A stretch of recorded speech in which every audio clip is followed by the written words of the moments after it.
Hola, hola mis queridos amigos, sean ustedes bienvenidos a bordo de Airmanship, Maestría en la Aviación. Quien les habla, David Martínez, seré su anfitrión. Nuestro programa del día de hoy titulado Tecnología, Aviones y Drones tiene como propósito hacer un breve recorrido por la tecnología de las aeronaves en los últimos 40 años. Para ello, hemos invitado a un grupo de pilotos con amplia experiencia en aeronaves de alta tecnología, así como también en drones. Los invito a que me acompañen en esta aventura. Clear for knowledge. 404, Marshall 17023, Eagle Data, expect approach time 32, approach button 15. 404, Marshall 17023, Eagle Data, button 15, push 922, approach 331, approach 331. Approaching decision height. 150, 40, 30, 20, 10, 5. 404, not 2232. Hola, hola, sean ustedes bienvenidos a Airmanship. Ya estamos en la reunión. El día de hoy nuestro tema, tecnología, aviones y drones. Nos acompañan en la reunión del día de hoy nuevamente el capitán Osvaldo Navarro, quien estuvo con nosotros en la primera reunión. El capitán Osvaldo Navarro es un piloto de línea aérea con muchísima experiencia, ha volado en múltiples compañías, tiene vasta experiencia en aeronaves comerciales de transporte, en categoría de transporte comercial, como el ATR 42, 72, 500, 600. También voló Embraer 190 y actualmente se desempeña como piloto de Learjet 55 y 60. Adicionalmente a eso, es piloto de drones. ¿Okay? También nos acompaña el capitán Carlos Dolande, quien es piloto de línea aérea también, con bastante experiencia. Ahora actualmente se desempeña también como piloto de drones y acaba de hacer brevemente una transición de aviones comerciales, hizo su curso de piloto de drones y se certificó con su licencia de licencia FAA para volar drones en Estados Unidos.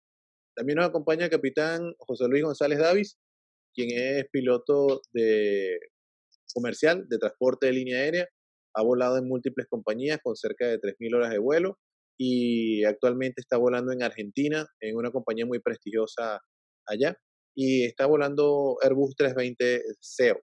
¿Okay? Como les dije, comentaba, nos acompaña también nuestro amigo Amadeo, quien está en la fase, como decía, la fase inicial y bueno, como buen entusiasta de la aviación siempre manifiesta estar con nosotros acá. El tema de hoy tiene cierta, como decir, es un tema bastante interesante y tiene cierta relevancia por cuanto habla mucho de la tecnología. Hoy vamos a hablar a lo largo de todo el tema de la tecnología de las aeronaves. ¿Okay? Y para eso he invitado a este panel de especialistas por cuanto todos ellos han volado aviones de mucha tecnología. ¿Okay? Y se vincula el tema de los drones en el sentido de que obviamente los drones son 100% tecnología. ¿Okay? Pero en el caso de Osvaldo y Carlos, ellos nos van a hablar un poquito de cómo es la experiencia de volar los drones y qué hay de tecnología en esto, en el dron, y cómo se parecen, y si se parecen o no se parecen a los aviones. Entonces, más o menos eso es lo que estamos buscando, más siendo ellos pilotos de aviones y transicionando ellos a los drones. Como siempre, Amadeo, que es nuestro alumno piloto, tendrá la oportunidad de preguntarle a nuestros compañeros cualquier información, podrá hacer cualquier pregunta relacionada con el entorno del tema, o con el contexto del tema de lo que estemos hablando. ¿Okay? Entonces, bueno, muy bien, empezamos. Carlito, te pregunto puntualmente, ¿podrías hacer una breve introducción de cómo ha sido la aviación desde el punto de vista tecnológico en los últimos 40 años de aviación? Estamos hablando desde los años 80 en adelante, hacia el año 2020.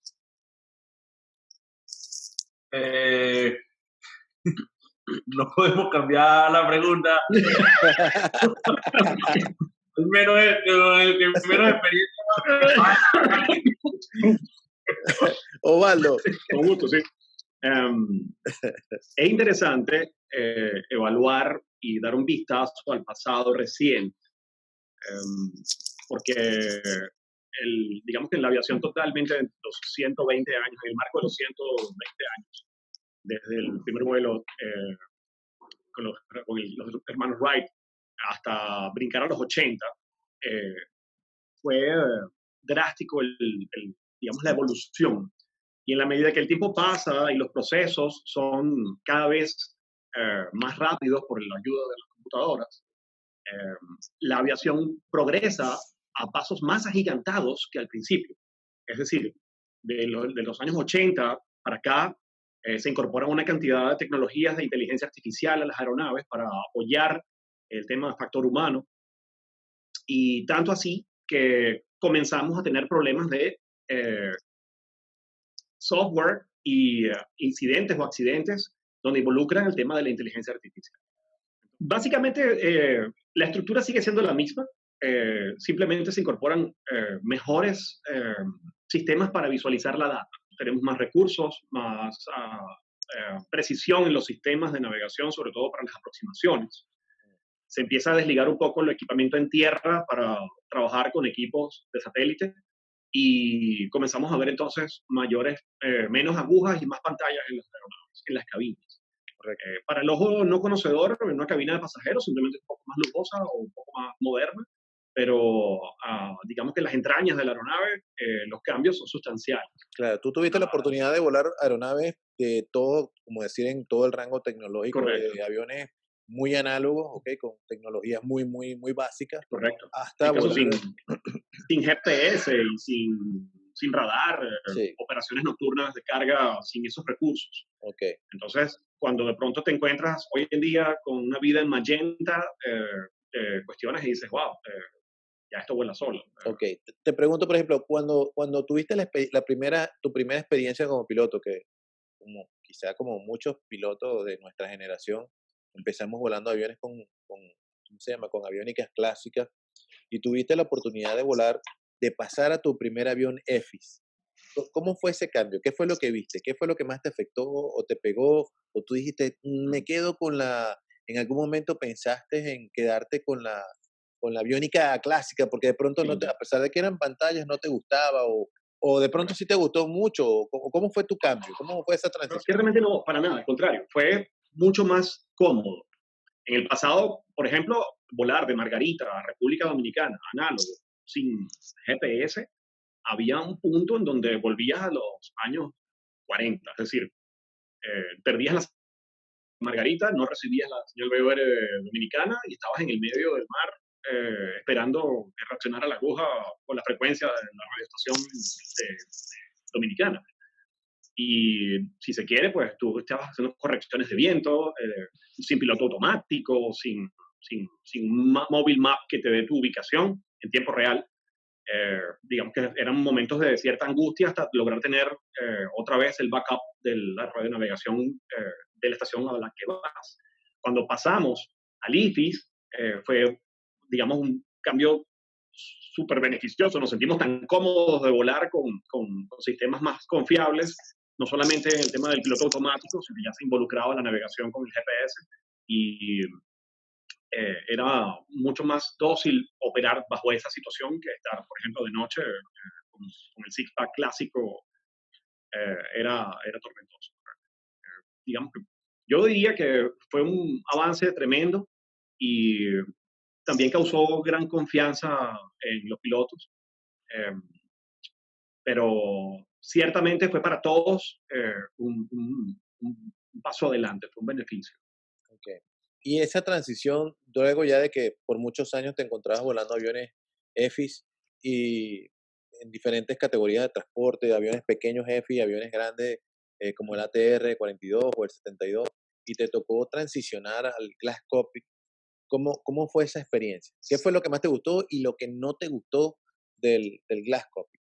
Sí, podría decirte, David, que en ese sentido, lo más incómodo fue asimilar toda la información respecto al generador de símbolos, estudiar y aprender toda la simbología que estaba involucrada con las pantallas, entender cómo se comunican entre ellas, cómo podías usarlas en caso de fallas, que tienen ciertas limitaciones. Esa era la parte, digamos, que para nosotros fue como muy nuevo y comenzamos a sentirnos, si se quiere, un poco viejos, porque eso era algo de lo que no se hablaba. En el pasado hablábamos de la alimentación del pitot, de la estática, el vacío, la bomba de vacío, y eso era todo, y era igual en la mayoría de los aviones. ¿Cuál fue Sin embargo, tu primer avión Glass Cockpit? ¿Cuál fue? el ATR, Glass Cockpit. ATR 42 en Santa Bárbara. No, pero Glass full pantalla. Al Glass, no, Glass, ya Glass en el ATR 72, el 600. Ya era Glass. ya era completamente... Fue el primer Glass completo, sí. Porque el 500 era IFIS, pero los motores todavía no había ACAS, no había nada involucrado. Entonces, Y el esa, rack de motores era todavía algo. ya. Con lo cual, bueno, me imagino que esa parte el avión era capaz de darte fallas de los sistemas y los sistemas te podían reportar fallas Mucho más de lo que teníamos. Teníamos el completas. diagrama, ya podíamos tener el diagrama del sistema, saber ubicar rápidamente dónde estaba la falla y de esa manera tomar mejores decisiones con Claro, el te da evaluación. un aspecto, te da mayor conciencia situacional. Pues. Muy bien, perfecto. Excelente. Amadeo, ¿te gustaría preguntar algo con respecto a esto? ¿Te gustaría saber algo adicional? Gracias, David. Me gustaría saber un poco ¿qué tal la diferencia entre el Glass Cockpit y el EFIS? En esto que mencionaste de poder identificar rápido las fallas, ¿cómo ha sido ese cambio y cómo ha sido, bueno, inclusive en la cabina, cómo ha sido la ausencia de un ingeniero de vuelo debido al salto tecnológico? ¿Hay una diferencia positiva? Sí, o totalmente. El hecho de, en el pasado tenías que imaginarte, tenías que estar todo el tiempo, digamos, un poco más aferrado a la gráfica del sistema, y cuando tenías una falla tenías que en tu mente diagramar todo el sistema y entonces saber que esa luz que prendió en el panel enunciador está asociada y que funciona de qué tipo de sensor, y para saber el por qué. Y era más difícil saber si la falla era falsa, porque claro, para simplemente, descartar, supongo. en cambio, cuando tienes ya el diagrama, te pinta el diagrama en el EICAS, tú dices, wow, aquí está, fue la barra que se dañó. Por ejemplo, en las fallas que involucran barras y generadores, era muy difícil saber porque obviamente, si se va el generador, cae la barra. Pero la barra tumba el generador. Puede que el generador esté bien, pero fue la barra la que cayó. Entonces, saber eso sin tener el diagrama, tenías que conocer muy bien de dónde se alimentan ciertas cosas para saber si se apagó la luz tal, porque la barra se cayó y el generador sí está bien. Y cuando tienes el diagrama, digamos que es mucho más fácil detectarlo y no tienes que estar, no tienes más recursos. Esa es básicamente Gracias. Perfecto. Gracias, Bueno, muy bien, excelente. José Luis, hablando un poquito de lo que sería las aeronaves modernas de alta tecnología. En aeronaves modernas de alta tecnología, tú has tenido la oportunidad de volar CRJ 700, volaste Embraer 190 sí. y volar ahora el 320, 321, con lo cual desde tu inicio eres lo que Boeing describe como un Children of the Magenta Line. Eres un niño de la línea magenta, ¿ok? Sí. Háblanos un poquito de cómo es esa experiencia de volar, no solamente volar Glass Cockpit, sino háblanos también un poquito de cómo se integran los sistemas en la aeronave y esta integración de los sistemas. ¿Qué te permite hacer? ¿Qué garantías te da en sentido de la operación de la aeronave? ¿Cómo el piloto tiene que interaccionar con eso? Valga la redundancia. ¿Cómo el piloto tiene que actuar en función de la tecnología? Si darle chance a la tecnología o sencillamente supervisar o tomar acciones contundentes como la de un piloto volando un avión más viejo con generación previa. ¿Cómo ves tú eso? En el sentido de la David, tecnología de la aeronave. Muy buenas tus preguntas. Con respecto a la primera pregunta de volar ¿cómo ha sido mi experiencia con respecto a volar el tema de los aviones modernos, automatizados, controlados por computadoras generalmente? Ha sido una experiencia para mí muy gratificante y con altos retos en lo que es la parte académica. Son aviones que si bien son muy fáciles o muy dóciles para volar, exigen de una gran preparación por parte del piloto con respecto al aprendizaje, como bien decía Osvaldo, simbologías, significado de simbologías, muchos acrónimos, significados y entender cómo funciona un sistema. Si bien generalmente funcionan de forma automática, llega un momento en que el piloto tiene que hacer o actuar en función de cualquier escenario que pueda ocurrir que siempre ocurre porque entendamos que son máquinas que si bien son automatizadas también pueden fallar y en ese momento tienen que una tripulación bien capacitada puede hacer la diferencia con respecto a una operación exitosa o algo que pueda llegar a complicarse un poco más, que generalmente nunca pasa cuando los pilotos llegan a esos niveles, o sea, a una cabina un avión de línea aérea, siempre pasaron por filtros, siempre pasaron por, por muchas pruebas y muchas pruebas muy exigentes y son personas muy calificadas, son personas que saben lo que está pasando y entienden qué es lo que está pasando. Los sistemas. El sistema, bueno, de mi experiencia, comencé con el CRJ, como bien decía usted, el CRJ, pasé por el Embraer 190 y el Airbus 320. En los tres conseguí como un común denominador, que es la computadora, como es esa computadora que es como el punto medio entre el piloto y el avión. Unas más desarrolladas que la otra, unas más complejas que la otra, con más funciones o con un mayor grado de, por ejemplo, una mejor performance en la navegación o un mejor control del piloto automático, pero siempre tenemos ese común denominador que es el interface entre el piloto y la computadora. Tenemos, por ejemplo, en este caso, hablando un poquito, pasando por encima muy rápidamente sobre el sistema del piloto automático, el Airbus 320, tenemos una computadora máster, que es el FMGC, que que recibe de paso información. es bastante poderoso si lo comparas con la del 190 y con la del CRJ, ¿no? Claro, Tiene ahí me muchas más voy a... funciones, ¿no?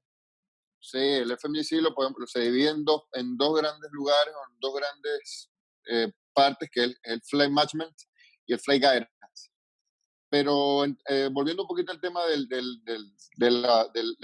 cómo se interactúa el sistema, el piloto y el sistema automatizado, en este caso tenemos precisamente el MCDU, que es el lugar donde nosotros insertamos información al FMGC y también del panel del Flight Control Unit, el FCU, que es donde, por ejemplo, el piloto selecciona el heading, la altitud, el ajuste barométrico Ese ya y sería el piloto otro, automático como tal, ¿no? El FSU claro, sería el el panel piloto del piloto automático. automático. Ok. Nosotros desde ahí enviamos información al FMGC, que es como una computadora master, y vía el MCDU. El FMGC también recibe información de otros lugares, como por ejemplo del ILS, frecuencias de radio, del reloj, y de otros componentes del avión que el FMGC maneja toda esta información, la administra y la va enviando, por ejemplo, en este caso a las pantallas del avión, ¿no? Que sería la parte del EFIS. Entonces, básicamente tenemos al MCDU enviando información al FMGC, el FMGC recibe información también del panel del piloto automático y esta información va directamente a las pantallas reflejando velocidad del aire, reflejando altura, reflejando actitud del avión, reflejando el heading que estamos teniendo en este momento y también el grado de automatización que podamos tener en algún momento. Por ejemplo, el FMA, el famoso FMA, que lo tenemos en muchos sistemas, en muchos aviones. El FMA, digamos que es el que dice la verdad del avión, ¿no? ¿Qué es lo que está pasando en esa aeronave y qué es lo que viene haciendo, qué es lo que podemos esperar que llegue a pasar? Y rápidamente hacemos esta comparación, la llevamos a otro sistema, que es el de presurización, que actúa o digamos, vuelve otra vez esa computadora que es el interface entre el piloto, computadora y control, digamos, de lo que es el sistema, a tomar control, digamos, de lo que es el sistema de presurización, que es el CPC, Cabin Pressurization Control. Muchos acrónimos, como se puede ver. Te pregunto algo, FMGC José. recibe, Te pregunto algo aquí rápidamente. ¿Cómo el avión te dice a ti o cómo el avión te hace saber a ti cuando hay una falla en progreso? correcto. Sí, en este caso tenemos también una computadora que recibe información de todo lo que son las fallas o sistemas fallas que pueda detectar, ¿no? De ahí, esa computadora nos lleva, por ejemplo, lo que era antes el EICAS, antes no, en Boeing, Embraer EICAS, nosotros en Airbus tenemos el ICAM, ¿no? Que este es un lugar, un display que tenemos nosotros que recibe toda la información de todos los sistemas que están funcionando bien y que pueden o que fallaron, y nos advierte de qué es lo que está pasando. Nosotros ahí también en el ICAM, en este caso, se despliegan listas de chequeo electrónicas y todo lo concerniente a ese sistema que falló, y nosotros a partir de ese momento comenzamos a actuar en pro de ese sistema que tenemos que está fallando. Por ejemplo, tenemos una falla, no sé, de un sistema eléctrico o un sistema de presurización, y el ICAM nos despliega la lista de chequeo y cuáles son las acciones que el piloto debe tomar en los diversos sistemas del avión. En este caso, y el avión es capaz de tomar, perdón, José, el avión es capaz de tomar alguna acción automática o todo tiene que hacerlo el piloto. Es decir, el avión le está diciendo al piloto. Sí, el avión toma acciones automáticas. automáticas. Sí, el avión toma acciones automáticas y te envía también todo lo que es la parte al ICAM, a la lista de chequeo, para que el piloto proceda con digamos, con el drill de la falla. Claro, muchas veces cuando tú vas a la lista de chequeo del avión te dice por lo menos apaga el generador, y tú vas y apagas el generador, lo que estás sencillamente es haciendo un paso que quizá el avión ya ha adelantado previamente, pero tú lo que estás haciendo es quizá colocando los switches en la posición acorde a lo que el avión hizo ya previamente. Correcto. Claro, ya por ejemplo con una falla de generador, el avión se falla el generador 2, el avión ya se fue al generador 1. Él está trabajando con el generador 1 y el generador 2 queda anulado, queda fallado. Okay. No, en ese caso muy puntual. Y también te da la opción que si puedes encender el APU para retomar la redundancia del sistema eléctrico, una cantidad de cosas. Pero sí, el avión sí toma, digamos, cuando va dictando fallas, claro, el avión toma acción. Por ejemplo, si te falla algo en el motor, esa computadora que tenemos nosotros se llama el FADEC. Ella, como por ejemplo, sensa algún problema y la computadora dice, bueno, ahí tenemos un problema en este motor, te manda la señal al ICAM y la computadora es capaz de también, digamos, por ejemplo, ponerte uno de los motores en aero, en potencia mínima. Ya, o durante el encendido. ¿Cómo dice? Durante el encendido. Una falla durante el encendido del FADEC tiene autoridad y finalmente toma acciones. Bien, tú lo que haces es rapidito ahora porque el tiempo nos está premiando. Amadeo, ¿te gustaría preguntarle algo a José Luis con respecto a este tema rápidamente? No, estoy bien. Muy interesante la intervención de José Luis, la verdad. Me aclaraste algunas dudas. Muy bien, muchachos. La siguiente pregunta se la hago a Carlito. Carlito, ¿cómo en tu opinión, cómo es la transición de un piloto que toda su vida ha sido piloto de aviones y en algún momento decidió, voy a aventurar con los drones, voy a intentar con los drones y voy a ver cómo es esto? Porque si tú me preguntas a mí, yo particularmente, y te lo comento, ¿no? Yo desde chamo nunca me gustaron ni los simuladores de vuelo de esos, los videojuegos, yo de verdad nunca ni de chamo jugué Nintendo, ni PlayStation, nada de eso. Lo único que jugué fue Atari hace muchos años y valga ahí la cuña para los viejitos. ¿Ok? Pero ni aviones de control remoto, nada de eso me llamó nunca la atención. Lo mío eran los aviones de verdad.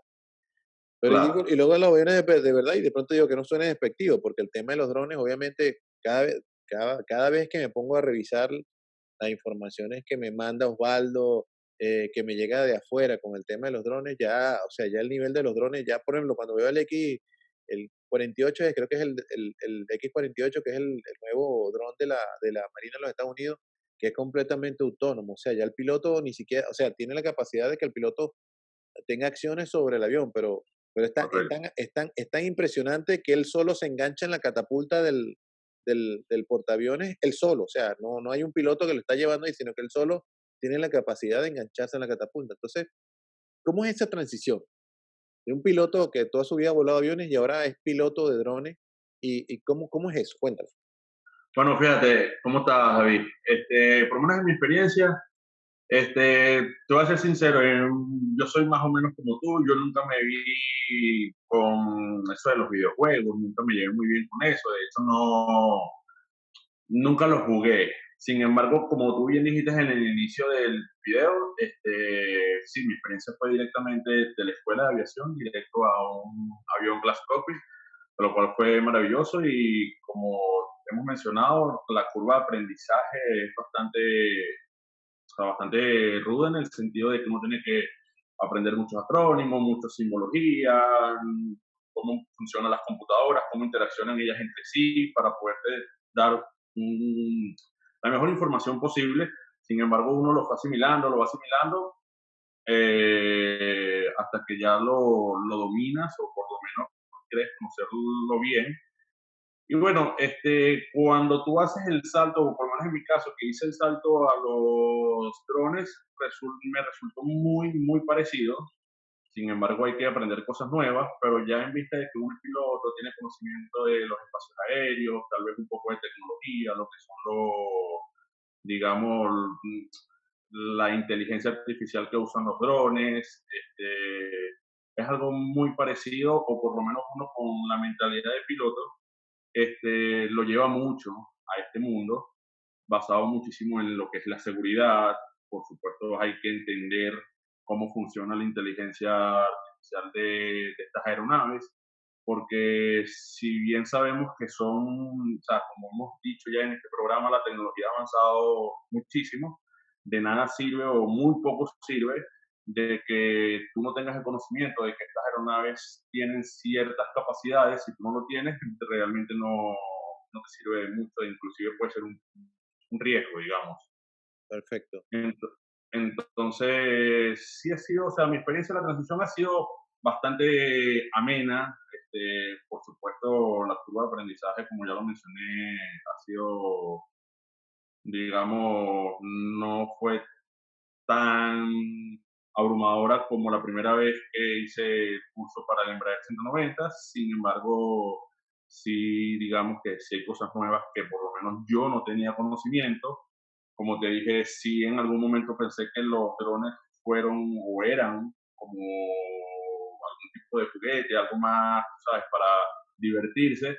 Sin embargo, en lo que uno se mete en este mundo te das cuenta de que estás totalmente errado, de que realmente son aeronaves, tienes que seguir un protocolo de seguridad, tienes que respetar espacios aéreos, tienes que, o sea, muchísimas cosas que uno no se imaginaba, y te das cuenta de la seriedad y la implementación que tienen estas aeronaves en el mundo Más, cotidiano. más en Estados Parte Unidos, que fotográfica. está, claro, más en Estados Unidos que está súper reglamentado todo, ¿no? Que ahora todo este tema de los drones ya hay reglamentaciones y no puedes volarlo si no tienes tu licencia, por lo que entiendo de eso, ¿no? Puedes volar sin licencia para temas recreacionales. Ahora, cuando ya vas a ejecutar trabajos aéreos, ya sí es imperativo que optes por la licencia. Okay. Es digamos, el gadget más importante. Cuando lo vas a hacer como manera de trabajo, ya involucra una licencia, un training. Okay. Disculpe, Carlito, te interrumpí. Carlos, te pregunto algo allí rápidamente. ¿Hay emergencias en los drones? ¿Existen emergencias en los drones? Sí, por supuesto, claro. ¿Cuál pudiera ser una emergencia? ¿Cuál pudiera ser una emergencia en el dron? El fallo de un rotor. Ajá, eso está interesante. Claro. Y así como un avión pudiera volar con un rotor menos. Sí, hay aeronaves que están diseñadas para volar con un rotor menos sin ningún problema, sin comprometer la seguridad del vuelo. Perfecto. Sí, generalmente los quadcopters son solo 4 rotores, ellos son contrarrotatorios. Puedes tener fallas del motor sin que se apague, es decir, puedes tener un mensaje en el LACAS del control del dron, puedes tener un mensaje de overspeed o de overheat de un motor. Ya eso es una emergencia, porque te está avisando que ese motor está teniendo algún tipo de problema. Usualmente cuando despegas de lugares muy arenosos, la playa, en el desierto, en lugares donde hay brisa con arena, es preferible despegar o de un tapete especial en el piso o tomar el dron por los esquís y despegar lejos del piso para que no se contaminen los motores de arena.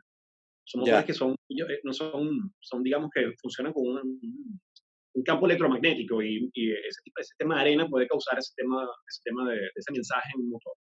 Los drones ya más pesados, hexacopters, octacopters, pueden volar con un motor o dos motores fuera, porque son más motores y hay más, digamos, más recursos para contrarrestar el torque de los que quedan funcionando. Okay, entonces, perfecto. Pero puedes tener. Otra emergencia con los drones puede ser la conectividad. El tema de conectividad es interesante porque antes del vuelo o de la misión, cuando hablamos de drones, está tipificado en estas aeronaves referirnos a misiones.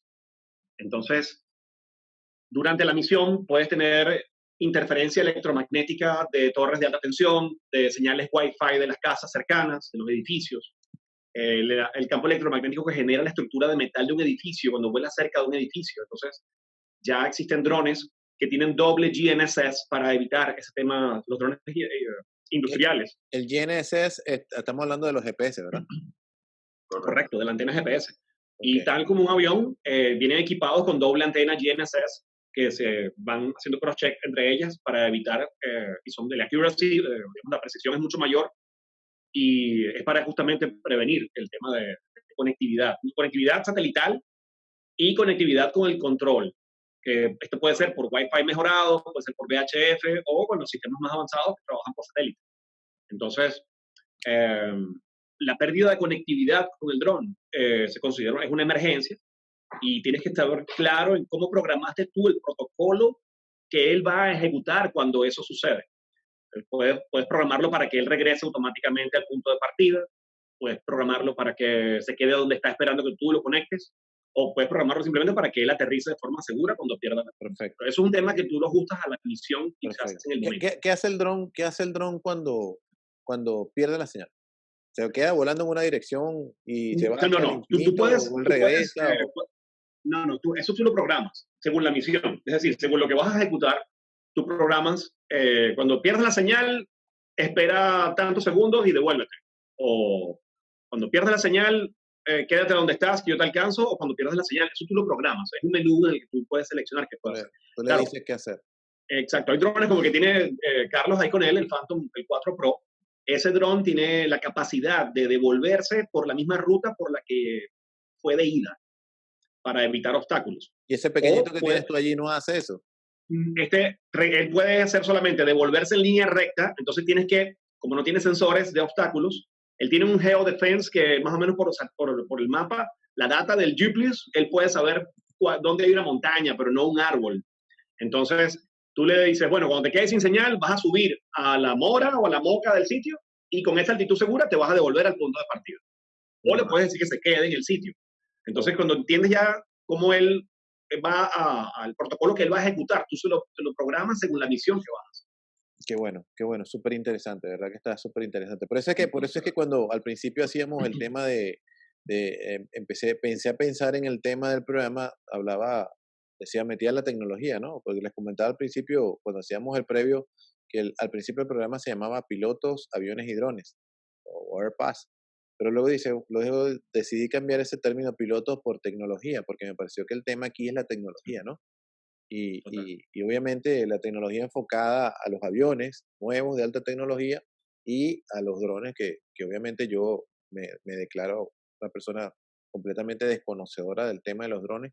Sin embargo, bueno, me estoy nutriendo ahí con esto que ustedes están diciendo y lo noto súper interesante. Quiero hacer una salvedad, y yo había comentado que el X-48 era el dron de la Armada de los Estados Unidos, y es el X-47, porque el X-48 es otra aeronave de Boeing que es parecido al B-2, pero es con otro proyecto, otra cosa. Entonces lo que quiero es clarificar, o sea, corregir el error allí. El X-47 sería el dron automático, el autónomo de la Marina de los Estados Unidos, que incluso los Blue Angel habían comentado en algún momento que iban a incorporar el X-47 como parte de su exhibición aérea, que todavía no lo han confirmado, pero en algún momento algo de eso escuché. Amadeo, ¿alguna pregunta que quisieras hacerle a Carlos o a Waldo con respecto al tema de los drones? Disculpa. No, también me parece interesante el tema de los drones. Bueno, sí, quizás. ¿Hay licencias por tamaños o es una licencia para todos los estilos? Está bueno Las eso. licencias aún no se tipifican digamos, habilitaciones como tal. La licencia básicamente te acredita que estás en conocimiento de la regulación, de conocer los espacios aéreos, ya sabes de meteorología. Recuerda que es una licencia que ni siquiera en la mayoría de los casos lleva un certificado médico, pero la licencia debes hacer recurrente el examen cada 2 años. Y esto es porque recuerda que es un entrenamiento que está hecho para gente que no es piloto. Es decir, cuando tú inicias el training online, a veces se torna un poco aburrido porque es mucho de lo que ya sabes. Pero está hecho para que el público que no tiene nada que ver con esto entienda un poco de la aerodinámica del avión, que entienda de la meteorología, espacios aéreos, porque para evitar los incidentes en el tema de las aproximaciones de las aeronaves. Entonces, digamos que es como un curso muy global que prepara a alguien que no sabe nada de aviación para que pueda volar. Entonces, explica mucho y claro, la gente se entusiasma porque involucra mucho. De hecho, es el mismo pensum que para piloto privado en la FAA. Ok. Entonces, es el mismo pensum. Ahora, desde la perspectiva de piloto, lo más difícil es la parte fotográfica, porque volar, tanto hacer el training, hacer el examen, tomar la licencia y salir a practicar con el dron, involucra mucho quizá en los drones de ala fija, más como avión, y los drones de la rotativa, estudias un poco más en la parte de tipo helicóptero. Pero, Rotores. ajá, la parte fotográfica es, digamos, para nosotros la parte más challenge, porque si se quiere no sabíamos nada de fotografía, y las misiones son fotográficas. Entonces no estamos trasladando nada. Entonces, claro, cuando tienes que empezar a estudiar la regla de los 180 grados y empezar a interactuar con el tema fotográfico, es la parte, digamos, más complicada para el piloto común que no sabe nada de fotografía. Perfecto. De acuerdo. Tengo una pregunta más. Osvaldo, Sí, sigue. perdona. Amadeo, Sí. sigue. ¿Tienes en tu vuelo de dron, estableces algún contacto con alguna torre de control o radioayuda? ¿O Sí, es correcto. solo a tu conocimiento? Hay espacios aéreos en los que debes pedir autorización para volar. Ok. Y en algunas situaciones debes tener un radio. Aún los pilotos de drones no están, digamos, autorizados o no se les requiere que llamen por radio, que se comuniquen por la frecuencia, pero sí están obligados a estar a la escucha de la frecuencia cuando vuelan en un espacio aéreo cerca de un aeropuerto. Entonces, de hecho, puedes volar dentro de la TZ, ¿sabes? de la zona de control de la torre, previa autorización la pides por la aplicación con tu número de licencia, el número de serial del dron, Eso. pides la autorización. Hay una aplicación y llega- tiene una matrícula, ¿no? Inclusive, Es como un plan de vuelo, tu notificación. ¿Qué iba a comentar, Carlos? Sí, Carlos puede inclusive también se puede llamar por teléfono para ir a autorización directamente al ITC y ellos igualmente con la licencia tuya, el registro del dron, y ellos te darían la autorización. Perfecto. Perfecto. Bueno, muy bien. Sí. Excelente. Todavía me quedan un par de preguntas rápidamente para cualquiera de los dos que lo quieran responder, Carlos o Osvaldo. ¿Ok? ¿Qué diferencia existe entre volar una aeronave pilotada y volar un dron? Bueno, digamos que sí hay bastante diferencia, por lo menos desde mi punto de vista. Sin embargo, en cierto punto sí como que digamos que los conocimientos de la aviación o de un avión normal se trasladan a lo que es una aeronave con un dron. Entonces, por ejemplo, tienes que igualito tener situational awareness, igualito uno tiene que mantener lo que son los estándares de seguridad, son muy importantes, al igual que, como ya estábamos comentando, lo que son las autorizaciones de vuelo, tener conocimiento de lo que es el weather, un METAR, un NOTAM, inclusive hay NOTAMs para drones, entonces también... Correcto. Entonces, sí es diferente, pero muy parecido. Okay. De hecho, David, obviamente no tienes las sensaciones de vuelo que tienes físicamente, de la gravedad, ni nada de esto. Sin embargo, el piloto que está volando está enfocado en lo que tiene en la pantalla. Cuando vuelas, por ejemplo, con un control como este, entonces tú estás enfocado en lo que el dron está viendo. Entonces se crea una diferencia que cuando vuelas un avión de control remoto, donde tú lo vuelas viendo el avión. Y entonces sabes que cuando vienes de regreso, de derecha a izquierda, izquierda a derecha, y por eso es que a los pilotos de aviones no nos gusta volar ese tipo de aviones de hobby, de aeromodelismo. Sí. en el dron, tú vas situacionalmente montado en el dron.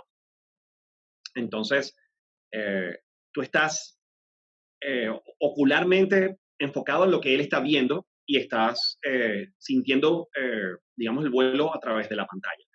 Puedes volar en FPV con los lentes de FPV y la sensación es muy divertida, es mucho más cercana al avión, sobre todo porque la cámara no está estabilizada y en los virajes puedes sentir el viraje, puedes hacerlo coordinado. En los drones con cámara estabilizada, pues la cámara siempre estabiliza la imagen y uno sientes el viraje durante el vuelo. El compañero, digamos, se toma una tripulación para volar el dron. Por regulación debes tener un observador que debe estar contigo y él es el que observa el dron mientras está volando. O sea, en teoría Siempre tú no debe podrías, tenerlo a la vista. en teoría tú no podrías volar solo el dron. Comercialmente no, debes volar con un compañero. Entonces, Ok. el compañero, hemos desarrollado incluso una especie de SOP para eso. Tenemos algunos call-out estándares para el despegue, el clear, porque sales. Interesante, ¿no? Cuando vienes de regreso, le dices al compañero, de paso de la pantalla, paso visual contact, paso control visual. Estamos ejecutando patrones de tráfico como un patrón de precaución. Nunca venimos directo al punto de landing, siempre hacemos un pequeño patrón de precaución y luego aterrizamos. Y siempre Ok. está muy evaluando el lugar donde estamos operando. Hay postes, obstáculos, personas, en fin. Qué interesante, ¿no? Sí, importante comentar súper, que la súper aeronave debe tener su póliza de seguro, su registro ante la autoridad, así sea para uso recreacional, debes registrar la aeronave con la autoridad aeronáutica de tu país. Eso sí lo tenía claro, pero lo del seguro me toma por El sorpresa. seguro, la póliza de seguro debes tenerla, porque aun cuando operas recreacionalmente, porque ¿qué pasa? Si tú... Cae en una casa y rompe un techo. No, pero por ejemplo, caes sobre un carro y no pasa nada, bien, pero si le parte el vidrio, ya entramos en un incidente, un accidente aéreo que tienes, dependiendo del país en donde estés, tienes de 10 a 15 días para reportar el accidente, ¿ok? Debes reportarlo. Y si excede los $500 en daños, entonces ya estás involucrado con la póliza de seguro y todo aquello. Wow. Muy gracioso cuando se habla de eso, e incluso cuando la gente se molesta que el dron pasó arriba de mi casa. Y bueno, usted es dueño de la casa, no del espacio aéreo. Y ese espacio aéreo es de la nación y tenemos una empresa que tiene una licencia para surcarlo. Entonces, la gente que compra la casa y cree que el espacio aéreo de ahí hasta el infinito hacia arriba es de ellos. Lo que no debes hacer es fotografiar la propiedad privada sin su consentimiento. Esa es la parte que no debes. Ahí no debes incurrir en eso. O sea, tú puedes pasar sobre una propiedad privada, pero no puedes fotografiar la propiedad privada. No debes fotografiarla. Claro. Perfecto. Tengo una pregunta más. Ya estamos llegando ya al final. La pregunta es para José Luis. José Luis, basado en todo esto que estamos escuchando aquí ahorita, estamos hablando, ¿cómo ves tú la aviación en los próximos 30 años? Tú como piloto de Airbus, que ya estás próximo, Dios mediante, a subir a comandante, ¿cómo ves tú en 30 años, la aviación mundial? Bueno, considerando todas estas evoluciones, todos estos aspectos nuevos que ha generado la aviación, todas estas nuevas actividades tan interesantes que se me generan 1500 preguntas. Quisiera tener un programa de 60 horas para poder hablar, ¿cómo se dice? Preguntar todas las cosas que se me vienen a la mente. Pero desde mi punto de vista, desde mi humilde punto de vista, en los próximos 30 años, nosotros los pilotos, todos somos pilotos, estamos destinados a, que ya lo estamos viviendo, ya lo estamos experimentando, estamos destinados a ir reduciendo nuestra intervención en lo que es la actividad aérea. Lamentablemente, esa es la realidad, hacia allá estamos yendo. Estamos caminando en ese sentido, la aviación está caminando en ir mitigando y en ir eliminando al ser humano de la actividad aérea. Tengo entendido que fue algo, no es información oficial ni nada que podamos recurrir a alguna documentación, pero tengo entendido que el Boeing 797, que era un proyecto que había, era un avión que iba a tener un solo piloto a bordo. No sé si ustedes saben algo. ¿Cómo dices tú? El Boeing 797, el proyecto Boeing 797, tenía una de sus características principales era que uno solo piloto iba a ir en la cabina y el otro iba a ir en un centro de control de la Tierra. Correcto. No, Algo así yo, era. yo particularmente no he escuchado nada, no me extraña Ok. que eso pueda ser, pero pienso yo, viviendo un poquito, conociendo un poquito la aviación comercial mucha experiencia, para que lleguemos ahí primero tiene que cambiar la regulación de muchos países. Claro, O sea, claro. Es eso, un tema eso, desde el punto muy de vista de amplio. tecnología, eso obviamente Sí. no, es más, después de ver el SpaceX llegar a la estación espacial Claro, solo, porque lo hizo solo, los solo. pilotos estaban paseando, ¿ok? Claro. Que el avión vuele con un piloto ya es un exceso, de hecho. Ya Sí. después de ver cómo el cohete despegó, hizo, y es más, creo, no estoy seguro, creo haber leído por allí, que el enganche de la cápsula a la estación lo hicieron los pilotos manual como para hacer algo, que ellos dijeron, bueno, vamos a cambiar a control manual y vamos a hacer el enganche manual. Claro, algo así como, por ejemplo, en nuestro mundo, cuando volamos todo el tiempo con el piloto automático, decimos, bueno, estamos a 5 millas, a 10 millas, bueno, voy a volar el ILS de forma Claro, manual. claro, para hacer algo, pero realmente la nave lo hizo todo solo. Todo. Y si la nave es capaz de despegar de la Tierra en un punto fijo y llegar a una estación en movimiento en el espacio a una velocidad de más o menos Mach 27, que el avión despegue solo y lleve pasajeros solos, no me extraña que De en hecho, 30 años eso pueda pasar. claro. De hecho, David, aprovecho y agrego que incluso para el mundo de los drones, estas aeronaves pueden ejecutar planes de vuelo autónomos. Es decir, hay ciertas características de inteligencia artificial para incorporar a algunas misiones. Puedes decirle que haga ciertas cosas, un fly around o ciertas cosas por su cuenta, pero puedes también, con el software apropiado, puedes programar un plan de vuelo tal cual como preparas el de un avión moderno. Haces tu lateral nav, el VNAV, el performance, con las velocidades que quieres que ejecute entre cada segmento, qué Wow. va a observar durante cada paso. ¿Cuál es la velocidad máxima que pudiera alcanzar en velocidad en airspeed? ¿Cuál es la máxima velocidad? Bueno, yo he visto marcaciones en el Phantom, a pesar de que digamos, el manual habla de 98 kilómetros por hora. Haciendo filmaciones aéreas de deportistas extremos, he visto indicaciones de 125, 127 kilómetros por hora. Wow, Phantom. wow, súper rápido. Eso es ¿no? rápido para un dron y que solo pesa 1 kilo 600. Entonces, ya hay el Inspire 2 puede filmar carros de rally en movimiento, no acelera tanto, más de 100 algo, pero evidentemente es bastante rápido y su capacidad de aceleración es muy alta. Entonces el carro arranca a alta velocidad y el dron va a punto. Habría que esperar a ver los drones modernos. Bueno, de hecho hace creo que un par de meses, un mes atrás o 2 meses atrás, Airbus hizo su primer vuelo de prueba al dron de Airbus, pues. Y hicieron un vuelo estacionario y algo de eso. De hecho, está en YouTube, está la publicación que ellos hicieron. Hay que Es muy amplio ese tema, es muy amplio. Por ejemplo, Sí. volviendo un poquito a la pregunta que me hiciste, David, el Airbus 350, ahora están probando un sistema que hace despegas autónomos del avión. Sí, claro, con sistema visual. De hecho, el avión despega. Sí. El avión despega El con avión despega imágenes, solo. ¿no? Sí, Lo sí. programas y el tipo, pum, despega solo.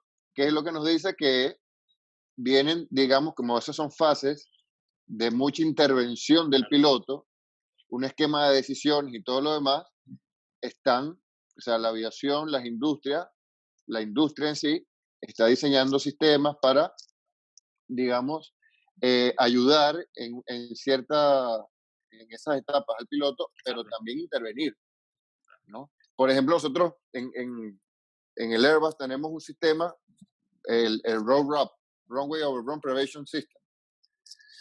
Eso vienes aproximando y si tienes pista contaminada o lo que sea, el avión te da ciertas alertas y te dice que con ese estado de pista contaminada puede ser que el avión no vaya a frenar de forma segura. Y tiene 2 estados de alerta. Uno que te advierte que puede llegar a pasar, entonces tienes que, por ejemplo, usar más reversa, usar frenos al máximo. Y el otro que te dice ya directamente que no vas a entrar, que el avión no entra, por ejemplo, con un viento cruzado. En este caso, si tienes HUD, él te va a dar ese mensaje en el HUD, te aparece en el HUD, ¿no? Sí, en el HUD y en el PFD, en la pantalla principal, el Primary Flight Display. Ya. Y es mandatorio, digamos, hacer el Go around. procedimiento del go around, irte al aire e intentar una nueva aproximación. Excelente. Amadeo, ¿alguna pregunta? No. Estoy satisfecho con la información que hemos compartido. Excelente, Muy excelente. bueno, muy bueno. Bueno, quiero aprovechar esta parte final del programa para todos nuestros seguidores, hacerles saber que Osvaldo y Carlos son socios en una compañía que se llama Rotor X Dynamics. Rotor X Dynamics Inc. es una compañía basada en Miami, en Florida.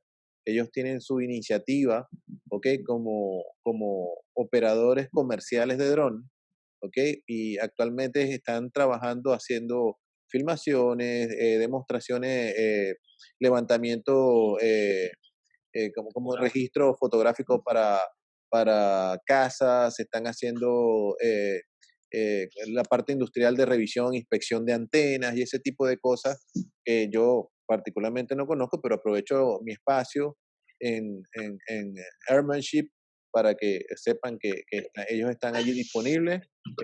Pueden contactar a Osvaldo y seguramente Osvaldo les dará mayor información. Pueden Gracias. seguirlo aquí en las redes. Yo voy a colocar los links acá en el perfil del programa y ustedes pueden ir a la página de Rotor X Dynamics o pueden contactar a Carlos y a Osvaldo para tener mayor información si lo que les interesa es el tema de los drones y saber un poco más acerca de lo que es la parte tecnológica, ¿no?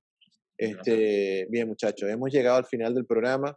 Ha sido un placer para mí y un honor poderlos tener a ustedes. Recuerden, como les decía en el preámbulo del programa, Airmanship, Maestría de la Aviación, no soy yo quien hace la maestría. La maestría la hacen ustedes. Su conocimiento es valioso para nosotros y nosotros queremos honrarlos a ustedes, dándoles la posibilidad en este espacio de que ustedes puedan de hacer uso de ese conocimiento y puedan nutrir a las nuevas generaciones y a las personas que sencillamente somos fanáticos de la aviación y nos interesa saber sobre aviación. ¿Ok? Nada, no tengo más que agradecerles a todos ustedes y bueno, sean ustedes bienvenidos. Gracias. A nuestros seguidores, Gracias, Javi. por favor síganos viendo en nuestro espacio. Muchas gracias. Maestría en la Aviación. Gracias, José Luis. Gracias, Osvaldo. Amadeo. Gracias. Gracias. Gracias por la invitación. Seguimos en contacto. Un fuerte abrazo. Hasta luego. Saludos.